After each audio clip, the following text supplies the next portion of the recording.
Salut les amis, je suis très contente de vous retrouver à bord du Nomade pour cette nouvelle découverte littéraire.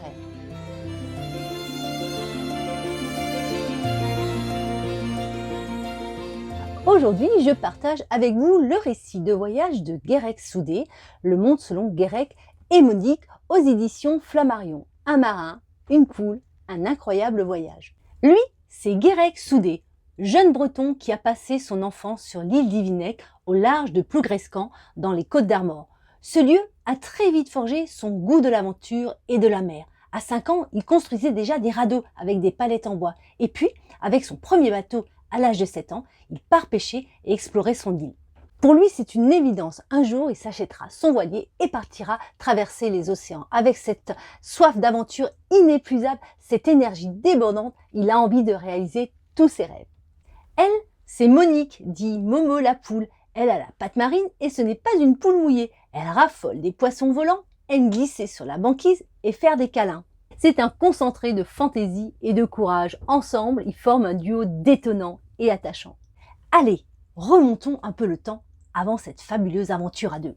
En 2010, c'est le départ. Guérec vend sa moto, achète un billet d'avion et quitte son île pour l'Australie, une première aventure au bout du monde. Il arrive à Sydney avec peu d'argent en poche. C'est un peu la galère, car les premiers jours, il va dormir dans la rue. Mais il sait que s'il veut réaliser ses rêves, il faut qu'il travaille pour gagner assez d'argent pour s'acheter son voilier. Il va partir très rapidement dans les terres et trouver un boulot dans une ferme. Avec l'argent gagné, il achète un vélo et part à la découverte du sud-ouest pour découvrir ce pays. Il va parcourir 2000 km. À chaque escale, un petit job, jusqu'à trouver un poste de marin-pêcheur à bord d'un crevettier. Après une année à travailler, il va réussir à récolter assez d'argent pour acheter son propre voilier. Une fois rentré en France, il commence ses recherches et c'est dans le sud de la France qu'il va trouver le bateau correspondant à ses critères. Après quelques négociations avec le propriétaire, il a enfin son bateau. C'est un bateau de 11 mètres en acier qui a déjà bien vécu. À vrai dire, il n'est pas tout neuf et il y a pas mal de travaux à faire pour le remettre en état. La liste des travaux s'allonge au fur et à mesure qu'il se prépare pour le grand départ. Le bateau est en fait rongé par la corrosion, rouillé de partout, déjà bien usé par la mer. À certains endroits, la coque est épaisse comme du papier à cigarette, mais Guérec est motivé et après de longues semaines à retaper le voilier, le bateau est baptisé Yvinec, en hommage à son île natale. Un voilier maniable, robuste, qui offre une bonne stabilité directionnelle à toutes les allures. Pour Guérec, l'envie est trop forte de prendre le large. Après quelques jours de navigation au large de Plougrescan et un bon sens de la mer, il est prêt pour se lancer dans la traversée de l'Atlantique en solitaire. Il met les voiles vers les Canaries juste avant de se lancer dans le grand voyage de la traversée de l'Atlantique en direction du Groenland.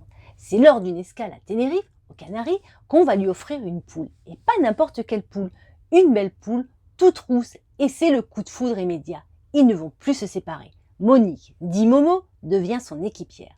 Mais lors de sa traversée, rien ne se passe comme prévu. Il va devoir faire escale aux Antilles pour travailler et économiser à nouveau en vue d'un nouveau chantier nécessaire à la consolidation de la coque.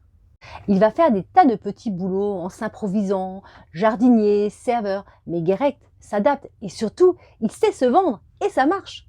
Momo, elle, s'est vite acclimatée. Elle est devenue la star là-bas. Leur aventure va durer 5 ans. Ensemble, ils vont traverser l'Atlantique, rallier le Groenland, affronter 130 jours emprisonnés au cœur de la banquise, franchir le périlleux passage du Nord-Ouest, mettre les voiles pour le Grand Sud, essuyer pas mal de tempêtes dans les plus extrêmes latitudes, passer le Cap Horn, rejoindre l'Antarctique avant d'amorcer un long retour jusqu'en Bretagne. Cette aventure leur a permis d'aller dans des endroits inaccessibles autrement que par la mer et c'est ce qui leur a permis de faire des rencontres exceptionnelles et passionnantes comme au Groenland avec les Inuits, en Alaska et au Canada avec les Indiens. Ce sont des gens qui vivent parfois complètement coupés du monde, en totale harmonie avec la nature et qui ont un réel respect pour l'environnement.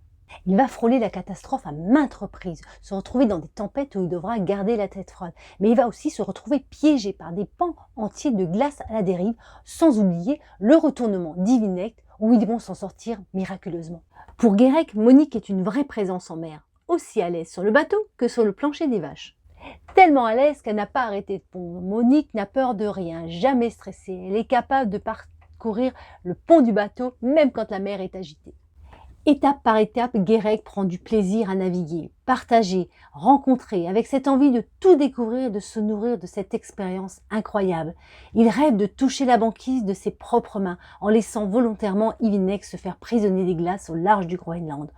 Coupé du monde et sans moyen de communication, il va vivre des moments très forts émotionnellement, comme la rencontre avec un phoque et même un ours polaire. Une expérience bouleversante et dure, un véritable challenge dans cette incroyable nature où ils devront compter l'un sur l'autre pour rester en vie, pour arriver à se nourrir et à ne pas mourir de froid.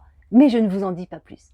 Guérec ressemble à ces héros de romans d'aventure, passionnés, débrouillards, déterminés, grands rêveurs, parfois fantasques, et surtout optimiste. Alors une aventure exaltante, transcrite avec beaucoup de fraîcheur et de sincérité, celle d'un grand voyage, mais aussi d'une belle amitié hors du commun. Une aventure qui nous fait partager la beauté du monde, mais aussi sa fragilité. Un voyage semé d'embûches, de galères matérielles, mais aussi de belles rencontres avec une déferlante d'émotions. On rit, on sourit et parfois on tremble et on se dit « Mais non, il est fou, il est inconscient, ben non, il va pas le faire. » Et puis Monique, elle est où? Elle fait quoi? Elle va tenir le coup. Allez les amis, pour terminer, je vais partager avec vous un petit extrait du livre. À la tombée du jour, le ciel s'est à nouveau éclairci. Le soleil descend sur l'horizon derrière une traînée de nuages et jette des reflets jaunes dans l'océan.